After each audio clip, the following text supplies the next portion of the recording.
ఇక రెండోది చూడండి. అందులో చెప్పిందంటే బ్రహ్మ సత్యం, జగన్ మిథ్య. ఈ జగత్తంతా మిథ్య అంటున్నారు. మిథ్య అంటే ఏమిటి అసలు?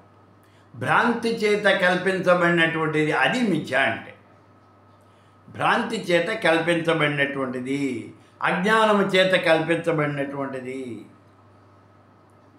ఏమిటి అంటే ఈ చరాచర జగత్తులో నామరూపాత్మకమైనటువంటి అన్నీ కూడా అశాశ్వతమైనటువంటివే.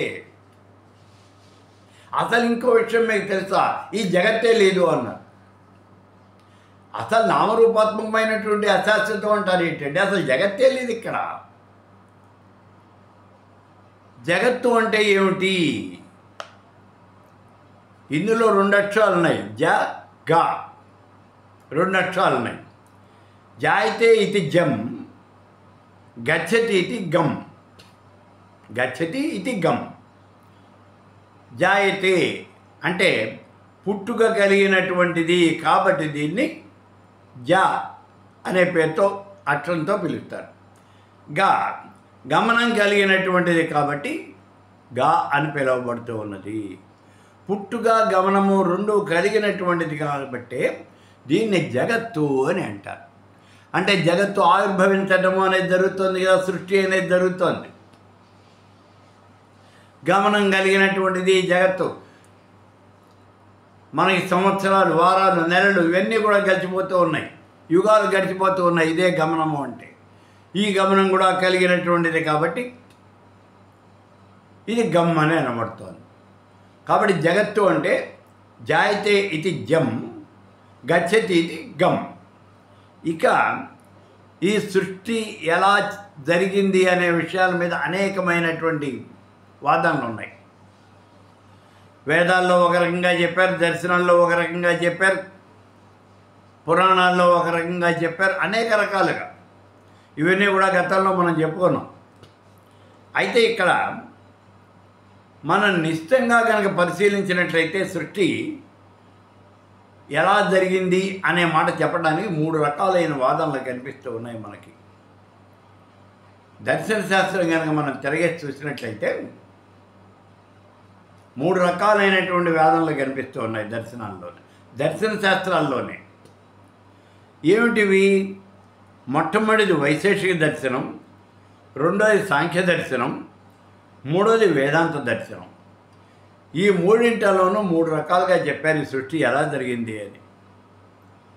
మిగిలిన విషయాలు మిగిలిన దర్శనాల్లో కూడా చెప్పారు, కానీ వాటిని మనం ఎంత పట్టించుకోకర్లా. చార్వాకులు అసలు సృష్టి జరగలేదు అన్నారు, అది ఎప్పుడూ అలాగే ఉంటుంది అన్నారు. ఇవన్నీ మనం పట్టించుకోకర్లా. ఈ జగత్తు ఎలా సృష్టించబడింది అంటే ఈ 3 పట్టించుకోవాలి, మనం తెలుసుకోవాలి. ఏమిటి ఇందులో? ఆరంభవాదము, పరిణామవాదము, వివర్తవాదము అని 3 వాదాలు ఉన్నాయి. చాలా జాగ్రత్తగా చూడండి. ఇక్కడ ఆరంభవాదము, పరిణామవాదము, వివర్తవాదము అని 3 రకాలైనటువంటి వాదాలు ఉన్నాయి ఇక్కడ. సృష్టి ఎలా జరిగింది అనటానికి కొంచెం శ్రద్ధగా వినడానికి ప్రయత్నం చేయండి. ఎందుకంటే ఇవి చకామని లోపలికి వెళ్ళైనా నుంచోవు. అందుకని కొంచెం జాగ్రత్తగా శ్రద్ధ పెట్టి వినాలి. మొట్టమొదటిది ఆరంభవాదము. ఈ ఆరంభవాదం అనేది ఎక్కడి నుంచి వచ్చింది? ఈ వాదాన్ని చెప్పినటువంటి వాడు కణాదుడు అనే మహర్షి. ఆయన వైశేషిక దర్శనాన్ని చెప్పాడు. వైశేషిక దర్శనం ఈ లెక్క ప్రకారం ఏమిటి అంటే చరాచర జగత్తంతా కూడా పరమాణువుల వల్ల ఏర్పడింది అంటాడు. దీన్నే పరమాణువాదము అని కూడా అంటారు. చరాచర జగత్తంతా కూడా పరమాణువుల వల్ల ఏర్పడింది. పరమాణువులు అంటే తెలుసు కదా, ఒక వస్తువుని మనం ముక్కలుగా ముక్కలుగా ముక్కలుగా అలా అలా అలా ప్రతి ముక్కని కూడా ఇంకా ఇంకా ఇంకా ఇంకా ఇంకా చేసుకుంటూ వెళ్ళిపోతే రేణువులు అవుతాయి. కంటికి కనిపించనంత స్థితిలోకి వస్తాయి అవి. వాటినే పరమాణువులు అంటారు. ఈ పరమాణువులనే మనం చూడండి మైక్రోస్కోప్ ద్వారా చూస్తూ ఉంటాం. అవి పరమాణువులు, కంటికి కనిపించవు. కొన్ని గాలిలో ఎగిరిపోతూ ఉంటాయి. వీటిల్లో త్రసరేణువులు అని కూడా ఉంటాయి. త్రసరేణువులు అంటే ఏమిటో తెలుసా? మనం కూర్చున్నటువంటి ఈ చుట్టూ ఈ గాలిలో అవి ఎగురుతూ ఉంటాయి, కానీ మన కంటికి కనిపించవు. మరి వాటిని మనం చూడలేమా? చూడగలం. ఎలా? ఓ గదిలో కూర్చోండి, తలుపులన్నీ మూసేయండి, లైట్లు తీసేయండి. గదిలో లైట్ కూడా అవుతుంది, చీకటిగా ఉంది. ఇప్పుడు ఆ గదిలో కూర్చొని ఒక బ్యాటరీ లైట్ వేయండి. ఆ బ్యాటరీ లైట్ ఫోకస్ అనేది అలా వస్తుంది. ఇలా వస్తున్నటువంటి ఆ బ్యాటరీ లైట్ ఫోకస్లో కొన్ని రేణువులు ఎగురుతూ కనిపిస్తాయి మీకు. వాటిని త్రసరేణువులు అంటారు. వాటిని మామూలు కంటితో చూడటం అనేది మనకి సాధ్యం కాదు. మామూలు వెలుతురులో వాతావరణంలో మనం చూడలేం. ఇలా అంతా చీకటి చేసి ఆ ఫోకస్ వేస్తే ఆ ఫోకస్లో మాత్రమే కనిపిస్తాయి. వాటిని త్రసరేణువులు. అంతకన్నా చిన్నవి ఉంటాయి. అందుకే చరాచర జగత్తంతా కూడా అణువుల్లో ఇంకా అణువుల్ని తగ్గొస్తే ఇంకా వచ్చేవి పరమాణువులు. ఈ పరమాణువులు, కొన్ని పరమాణువులు కనుక కలిసినట్లయితే దానివల్లనే ఒక వస్తువు అనేది ఏర్పడుతుంది, ఒక రూపము అనేది వస్తుంది. పరమాణువులన్నీ కలిస్తే ఒక రూపం వస్తుంది. అలాగే ఈ చరాచర జగత్తంతా ఏర్పడింది అంటాడు ఈ కణాలు. అంతా ఇలాగే జరుగుతుంది. ఆ పరమాణువులన్నీ కలిస్తేనేమో ఈ సృష్టి, అవన్నీ విడిపోతే ప్రళయము. పరమాణువులు కలిస్తే సృష్టి, అవి విడిపోతే ప్రళయము. ఒక్కసారి చూడండి ఎలా. మట్టి అనేది అణువులుగా ఉంటుంది కదా, మట్టి రేణువులు ఉంటాయి కదా. దాంట్లో నీళ్లు పోసి మనం ఆ మట్టితో ఒక విగ్రహాన్ని, ఒక బొమ్మను కనుక తయారు చేస్తే ఆ బొమ్మ అనేది సృష్టి. ఆ బొమ్మని మళ్ళీ పగలగొట్టేస్తే మట్టిలో కలిసిపోతుంది. కాబట్టి ఈ ఒకటిగా ఉన్నటువంటి పరమాణువులు మొత్తం కనుక విడిపోయినట్లయితే అదే ప్రళయము. కొన్ని పరమాణువులు కలిస్తే అది సృష్టి, కలిసినటువంటి పరమాణువులు మళ్ళీ విడిపోతే అది ప్రళయము. ఇదే చెప్పింది ఈ కణాలు. ఈయన ఫిజిక్స్ బాగా చదువుకున్నటువంటి వాడు. అణువులు పరమాణువులు బాగా విశ్లేషించి చెప్పినటువంటి వాడు. ఇలాగే వచ్చింది జగత్తంతా అన్నాడు. దానికి ఉదాహరణగా ఇక్కడ మట్టితో చేసినటువంటి బొమ్మ, ఒక కుండ లేదా ఒక మూకుడు, ఒక బాణ. రెండోది నూలుతో చేసినటువంటి వస్త్రం. వీటినే ఘటము పటము అని అంటారు. ఘటము అంటే కుండ, పటము అంటే వస్త్రం. ఘటపటాదులే దీనికి ఉదాహరణ. మట్టితో ఈ కుండ అనేది తయారవుతుంది. ఆ కుండ అనేది విడిపోతే మళ్ళీ మట్టి అయిపోతుంది, కుండ మట్టిలో కలిసిపోతుంది. అలాగే పటము అంటే వస్త్రం. దారపు పువ్వులన్నీ కలిపి మనం నేస్తే ఒక వస్త్రంగా అవుతుంది. మనం జాగ్రత్తగా తీసేస్తే మళ్ళీ ఆ దారపోగులన్నీ విడివిడిగా వచ్చేస్తాయి. అయితే ఇక్కడ గుర్తించాల్సిన విషయం ఏమిటి అంటే, ఈ మట్టి అంతా అది మట్టిగా ఉన్నా, ఒక కుండగా ఉన్నా దాని లక్షణం మాత్రం మారదు. మట్టి లక్షణం మట్టిగానే ఉంటుంది. దాని లక్షణాలు ఏమీ మారవు. దారం విడివిడిగా దారంగా ఉన్నా, అదంతా కలిసి ఒక వస్త్రంగా ఏర్పడినా దాని లక్షణాలు ఒకటే.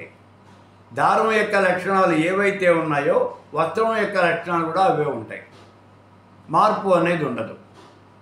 మట్టి యొక్క లక్షణాలు ఏవైతే ఉన్నాయో కుండ యొక్క లక్షణాలు కూడా అవే ఉంటాయి.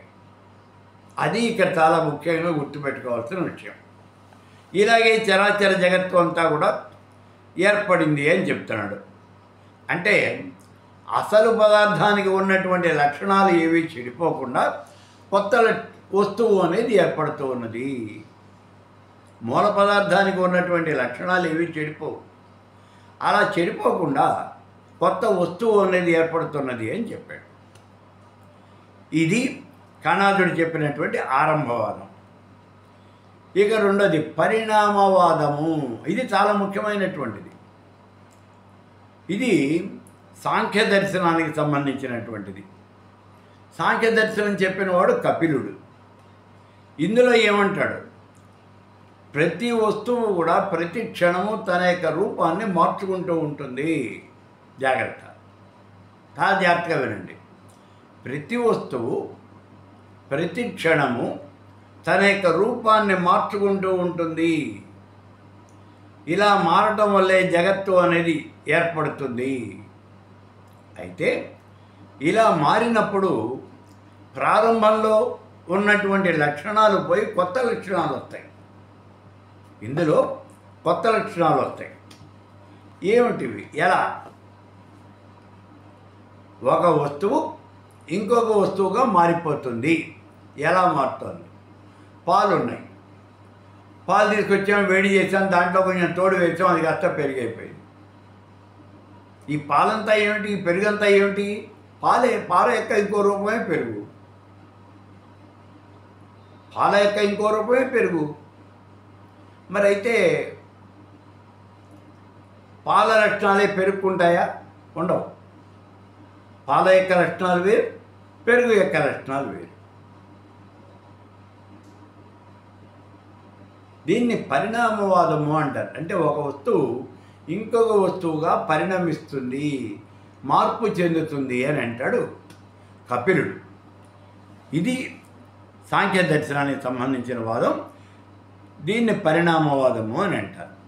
ఈ రెండింటికి మధ్య తేడా అనేది మీకు బాగా తెలిసిందే అనుకుంటాను. ఆరంభవాదంలో మొట్టమొదటిగా ఉన్నటువంటి వస్తువు, ఈ అణువులే కొన్ని కలిసి ఒక వస్తువుగా రూపు చెందాయి. మొట్టమొదటి అణువులకు ఉన్నటువంటి లక్షణం ఏదైతే ఉందో అదే ఇప్పుడు తయారైనటువంటి వస్తువుకు కూడా ఉంటుంది. మట్టికి ఉన్న లక్షణమే కుండకు కూడా ఉంటుంది. అది చెప్పేది ఆరంభవాదంలో. కానీ పరిణామవాదంలో ఆ మాటకు ఒప్పుకోట్ల. వీళ్ళు ఏమంటున్నారు? ప్రతి వస్తువు కూడా మార్పు చెందుతుంది. పాలు తోడేస్తే పెరుగవుతోంది. పాల యొక్క లక్షణం వేరు, పెరుగు యొక్క లక్షణం వేరు. అంటే ప్రారంభంలో ఉన్నటువంటి వస్తువు యొక్క లక్షణం అది మారిపోయి కొత్త లక్షణాలు అనేవి సంతరించుకుంటున్నాయి. అలా సంతరించుకుంటాయి అని చెప్తూ ఉన్నాడు సాంఖ్యుడు, ఈ కపిలుడు సాంఖ్య దర్శనంలో. ఇది పరిణామవాదము అన్నారు. ఈ రెండు ఇప్పుడు క్లియర్గా అర్థమైనాయి కదా. ఇప్పుడు మూడవ వాదం చూడండి, వివర్తవాదము. ఇది మూడవ వాదం. వివర్తవాదము అంటారు. ఏమిటి వివర్తవాదము అంటే? ఇది ఎవరు చెప్పారు అసలు? ఇది శంకర భగవత్పాదుల వారు చెప్పినటువంటి వాదం. వివర్తవాదము అంటే అద్వైత సిద్ధాంతం ఇదే. అంటే ఇప్పుడు దీన్ని వేదాంతము అంటే అద్వైతమే. వేదాంతం అంటే ఇంక ప్రత్యేకంగా ఏం లేదు, అద్వైతమే వేదాంతం. దీన్ని చెప్పినవాడు శంకర భగవత్పాదుల వారు. ఈయన ఏమంటారంటే, అసలు జగత్తు అంటావు ఎందుకురా నాయనా? జగత్తు అనేది ఎక్కడుంది? జగత్తు లేదు. మరి ఏమిటి కంటికి కనిపించేంత? నీ అజ్ఞానము. నీ అజ్ఞానంతో, నీ భ్రాంతితో ఈ జగత్తును నువ్వే సృష్టించుకుంటున్నావు అంతే. లేనటువంటి జగత్తును ఉన్నట్టుగా భావిస్తూ ఉన్నావు అంతే. లేనటువంటి జగత్తుని ఉన్నది అని నువ్వు భావన చేస్తూ ఉన్నావు, అంతేగాని ఇక్కడ జగత్తు అనేది అసలు ఏమీ కూడా లేదు అని చెప్తూ ఉన్నాడు. అసలు జగత్తు లేదు, నువ్వే భావన చేస్తున్నావు. ఎట్లా అవుతుందండి? భావన చేయటం ఎట్లా అవుతుంది? దీనికి అనేకమైనటువంటి ఉదాహరణలు చెప్పాడు. రజ్జు సర్పభ్రాంతి చాలా చాలా ముఖ్యమైనటువంటి ఉదాహరణ ఇందులో. దీంతో పాటు ఇంకా ఉన్నాయి, కానీ ఇందులో ముఖ్యమైనటువంటిది రజ్జు సర్పభ్రాంతి. ఏమిటి ఈ రజ్జు సర్పభ్రాంతి? బాటసారి అలా వెడుతూ ఉన్నాడు. మసక చీకట్లో త్రోవలో ఏదో ఒక పొడవాటిది రోడ్డుకి అడ్డంగా పడి ఉంది, బాటకి అడ్డంగా పడి ఉన్నది. ఆ మసక చీకట్లో దాన్ని చూసి పాము అనుకున్నాడు, భయపడిపోయాడు, కేకలు పెట్టాడు. ఎవరు వెనకాల ఉన్నటువంటి వాళ్ళు ఓ దీపం పట్టుకొచ్చారు, పరిగెత్తుకుంటూ దీపం పట్టుకొచ్చారు. దీప వెలుగులో చూశారు, అది పాము కాదు తాడు అనే విషయం తెలుస్తుంది. ఇప్పుడు ఎవరిదెవరు వాళ్ళు వెళ్ళిపోయారు. ఇక్కడ చూడండి, అయి పాము కాదు తాడు అనే విషయం నీకు తెలిసింది, నువ్వు వెళ్ళిపోయినావు, ఇంతవరకు బాగుంది. అయితే మాకు వచ్చిన అనుమానం ఏమిటి అంటే, మరి ఇప్పటిదాకా నీకు ఓ పెద్ద పాము కనిపించింది కదా, ఆ బాటకి అడ్డంగా పడుకుని ఓ పాము కనిపించింది కదా, ఆ పాము పడగ విప్పింది, పొసలు కొట్టింది, నిన్ను కాటేయటానికి నీ మీదకి వస్తోంది, ఇలా అనేక రకాలుగా నువ్వు దాంతో అనుభూతులు చెందావు కదా, మరి ఇప్పుడు ఆ పాము ఏమైపోయింది? అది ప్రశ్న ఎక్కడ. మరి ఇప్పుడేది ఆ పాము మాయమైపోయిందా, చచ్చిపోయిందా, లేకపోతే ఎక్కడికైనా పారిపోయిందా, ఏమైపోయింది? ఇప్పటిదాకా నీ కంటికి కనిపించినటువంటి పాము అక్కడే ఉండాలి కదా, మరి లేదు కదా, ఏమైపోయింది, లేకుండా ఎక్కడికి పోయింది? ఇది వచ్చేవంటి ప్రశ్న. దీనికి ఏం చెప్తున్నాం అంటే, దానికి ఏదో వేదాంతం అక్కర్లేదు, పోడక్కర్లేదు, మనం ఆలోచించవచ్చు. అరే ఏం లేదురా అబ్బాయి, బాటకి అడ్డంగా పడి ఉన్నటువంటి తాడిని చూసి పొరపాటున నువ్వు పాము అని అనుకున్నావు, అంత తప్పించి ఇంకేం లేదు, అది ఇక్కడ మనకు కనిపిస్తూనే ఉన్నాయా, it is an evidential fact అన్నాం, అంతే. ఓకే, బాగానే ఉంది, అంతవరకు బాగానే ఉంది. అలాంటిదే ఈ జగత్తు కూడా అన్నాడు ఆయన. శంకర భగవత్పాదుల వారు ఆ రజ్జు సర్ప భ్రాంతి, తాడును చూసి పాముని ఎలా అయితే అనుకున్నావో అలాగే ఇక్కడ ఈ చరాచర జగత్తు కూడా నువ్వు సృష్టించుకుంటున్నావు అన్నాడు. అసలు జగత్తు అనేది లేదయ్యా, ఇక్కడ ఈ జగత్తు నువ్వే సృష్టించుకుంటున్నావు, జగత్తు లేదు, నువ్వే భావన చేస్తున్నావు, నీ మనస్సుతో నువ్వు సృష్టించుకుంటూ ఉన్నావు. జగత్తు లేదు అని ఇంత ఖచ్చితంగా ఎట్లా చెప్తారండి? ఉన్నదైతే అలా ఉండేదిగా, ఉన్నదైతే ఆ బ్రహ్మము సత్యము నిత్యము శాశ్వతము అని చెప్తున్నాం కదా, అలాగే ఈ జగత్తు కూడా కనిపించేది కదా మనకి. బ్రహ్మమేమో నిన్న ఉన్నది, ఇవాళ ఉన్నది, రేపు ఉంటుంది అని చెప్తున్నాం, మరి జగత్తు ఉంటుందా?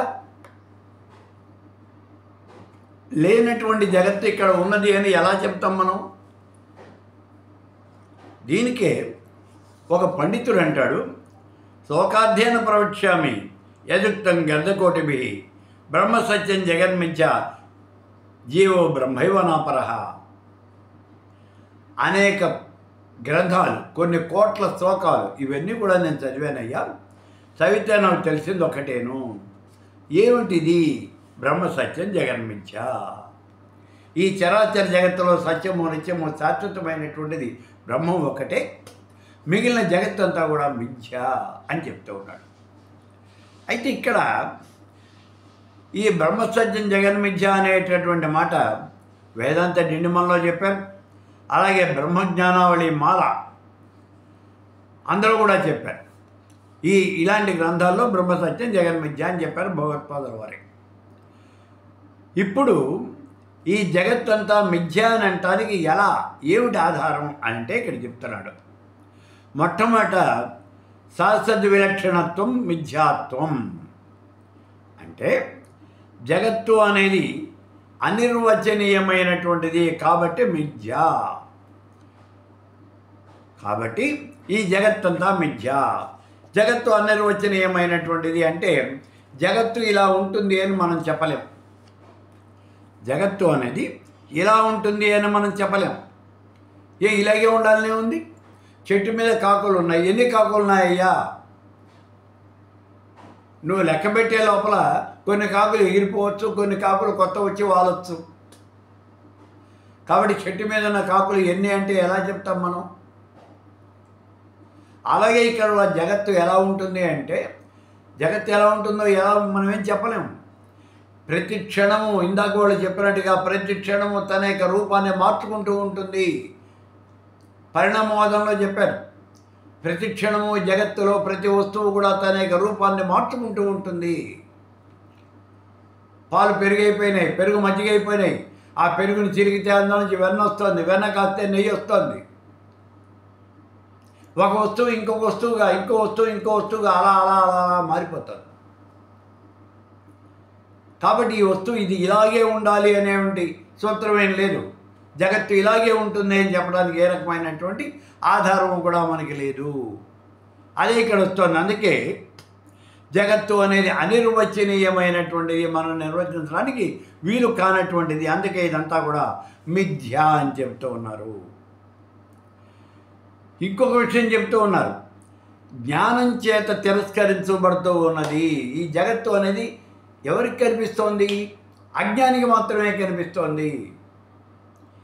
ఈ చరాచర జగత్తంతా మన కంటికి కనిపిస్తోంది కదా అంటే ఎవరికి కనిపిస్తోంది? అజ్ఞానికి మాత్రమే కనిపించింది. ఇందాక మనం చెప్పుకున్నాం రజ్జు సర్ప భ్రాంతి అని చెప్పుకున్నాం. ఈ పాము ఎవరికి కనిపించింది? అజ్ఞానంతో ఉన్నటువంటి వాడికి మాత్రమే కనిపించింది. జ్ఞానం కలగగానే, అంటే జ్ఞాన జ్యోతులు వెలగానే దీపం పట్టుకొచ్చి మనం చూస్తే అక్కడ పాము లేదు, పాడు లేదు, ఓ తాడుపడింది. ఆ దీపమే జ్ఞానజ్యోతి. జ్ఞానజ్యోతులు వెలగగానే నీ అజ్ఞానం అనేది తొలగిపోతుంది. అజ్ఞానం ఉండదు, అది నాశనం అయిపోతుంది. అంటే జ్ఞానం కలగగానే నీ అజ్ఞానం అనేది పటాపంచలైపోతుంది. ఈ జగత్తు ఏమీ లేదు అనే విషయం నీకు అర్థమైపోతుంది. అదే ఇక్కడ చెప్తూ ఉన్నాడు, ఈ జ్ఞానం ఇప్పటి జ్ఞానం చేత ఈ జగత్తు అనేది తిరస్కరించబడుతూ ఉన్నది. తాడులో కనిపించినటువంటి పాము ఎట్లా అయితే నీకు మాయమైపోయిందో, కనిపించకుండా పోయిందో, ఏదో జరిగింది కదా, అట్లాగే ఇది కూడా జగత్తు కూడా. అజ్ఞాని అయినటువంటి వాడు ఈ జగత్తంతా ఉన్నట్టు కనిపిస్తుంది. భార్య, పిల్లలు, బంధువులు, మిత్రులు, శత్రువులు, అబ్బో వీళ్ళందరూ కూడా ధనధాన్యాలు, భోగభాగ్యాలు, ఒకటేమిటి సిరి సంపదలు, ఇవన్నీ కూడా పుష్కలంగా ఉన్నాయి. అధికారం, హోదా, ఇవన్నీ కూడా అనుభవిస్తూ ఉన్నాడు. కానీ జరిగేది ఏమిటి? అవి ఎంతకాలం ఉన్నాయి? ఇవాళ ఉంటాయి, రేపు పోతాయి, చెప్పలేం. పాండవులు చూడండి, మహారాజు యొక్క కుమారులు. నిజంగా చెప్పాలంటే హస్తినాపురానికి రాజు పాండురాజే. ఆయన యొక్క కుమారులు అయి ఉండి కూడా 12 సంవత్సరాలు అరణ్యవాసం చేశారు, 1 సంవత్సరం అజ్ఞాతవాసం చేశారు. అంతకు ముందు మాత్రం ఏం చేశారు? లక్క ఇంట్లో పెట్టి దహనం చేస్తే బయటికి పోయి అడుక్కు తిన్నారు. కాబట్టి ఏం జరుగుతుందో తెలియదు. ఈ జగత్తు ఇలా ఉంటుంది అని మనం ఏం చెప్పలేము. అందుకే జ్ఞానం గనక కలిగినట్లయితే, జ్ఞానం వస్తే ఈ జగత్తు అనేది ఉండదు. అజ్ఞానికి మాత్రమే ఈ జగత్తు అనేది కనిపిస్తుంది. ఇదంతా అజ్ఞానమే. అజ్ఞానం అంటారు ఏమిటండి? మరి భార్య, పిల్లలు ఇవన్నీ మనకు కనిపిస్తూ ఉన్నాయి కదా. అవును, కనిపిస్తున్నాయి. అందుకే చరాచర జగత్తుకి వాస్తవిక సత్తా అనేది ఉన్నది అని అంటూ ఉన్నాం. వాస్తవిక సత్తా నీకు కనిపిస్తుంది, కంటికి కనిపిస్తుంది, చేత్తో ముట్టుకుంటున్నావు. ఒక ఇల్లు కట్టుకున్నావు, ఇంట్లో గృహప్రవేశం చేసావు, నీ భార్యతో సహా లోపలికి వెళ్ళావు, నీ భార్యతో కాపురం చేసావు, కొంతమంది పిల్లల్ని కన్నావు, వాళ్ళందరినీ పెద్దవాళ్ళని చేసావు, నువ్వు కష్టపోయినావు. మరి శాశ్వతం అయితే నువ్వు ఉండాలిగా. జగత్తు ఉంటే నువ్వు లేవు, నువ్వు కష్టపోయినావు. గారిని వాడు సృష్టించినటువంటి మాయ, ఆ మాయతో సృష్టించినటువంటి వస్తువులు ఎలా అయితే ఉంటాయో, ఎలా అయితే పోతాయో, అలాగే నువ్వు కూడా ఈ జగత్తులో ఉంటున్నావు. కొంతసేపు తర్వాత పోతున్నావు. అందుకే ఈ జగత్తు అనేది మిథ్య. ఈ జగత్తు అనేది శాశ్వతం కాదు, అశాశ్వతమైనటువంటిది. అదే మాట ఇక్కడ చెప్తూ ఉన్నాడు, జ్ఞానం చేత. మరి జ్ఞానం చేత తిరస్కరించబడుతోంది అంటే ఇక్కడ ఇందాక రజ్జు సర్పభ్రాంతిలో ఇక్కడ ఏమైంది? దీపం ఎప్పుడైతే పట్టుకొచ్చి జాగ్రత్తగా చూసామో అప్పుడు అక్కడ ఉన్నటువంటి పాము కాస్త కనిపించకుండా పోయింది. కనిపించకుండా పోయింది అంటే ఏం జరిగిందనమాట? అజ్ఞానం చేత కల్పించబడినటువంటి వస్తువు జ్ఞానోదయం కాగానే దాని యొక్క, అంటే ఆ వస్తువు దేని చేత కల్పించబడిందో, దేని నుంచి కల్పించబడిందో అందులో లీనమైపోతుంది. ఇప్పుడు ఈ పాము అనేది తాడునే పాము అని భావన చేసావు, ఆ పాము కాస్త తాడులో కలిసిపోయిందంతే. అలాగే ఈ చరాచర జగత్తంతా కూడా ఉన్నది అని నువ్వు భావన చేస్తున్నావు అజ్ఞానంతో. అజ్ఞానం పోయిన జ్ఞాన జ్యోతులు వెలగానే ఈ జగత్తంతా కూడా దీనికి ఆధారమైనటువంటి, దీనికి ఆధారం ఏమిటి అంటే పరబ్రహ్మ, పరబ్రహ్మలో లీనమైపోతుంది. కాబట్టి ఈ జగత్తు జ్ఞానం రాగానే ఈ జగత్తు ఉండదు అనే విషయాన్ని రెండో మాట చెప్తూ ఉన్నాడు. ఇక మూడోది, ఆద్యంతములు లేవు కాబట్టి, ఆది లేదు అంతం లేదు కాబట్టి ఈ జగత్తంతా కూడా మధ్య కూడా లేనట్టే జగత్తు మిథ్య అని అంటూ ఉన్నాడు. ఏదైనా ఒక వస్తువు ఉన్నది అంటే, ఏదైనా ఉన్నది అని చెప్పాలంటే ఆది మధ్య అంతము మూడు కూడా ఉండాలి. కానీ ఈ జగత్తుకి ఆది లేదు అంతం లేదు, ఆది అంతాలు లేవు.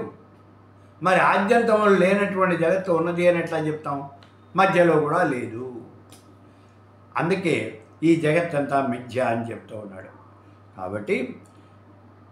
కాబట్టి మొత్తం మీద ఏతావాత తేలింది ఏమిటి అంటే, జీవాత్మ బ్రహ్మాత్మ పరమాత్మ రెండు ఒకటే. జీవో బ్రహ్మైవ నాపరః. జీవాత్మ రెండు, ఆ పరమాత్మ రెండు కూడా ఒకటేనయ్యా, అంతకన్నా తేడా ఏమీ లేదు అనే విషయాన్ని ఇక్కడ ఈ భగవత్పాదుల వారు ఈ 66వ శ్లోకంలో మనకు వివరిస్తూ ఉన్నారు.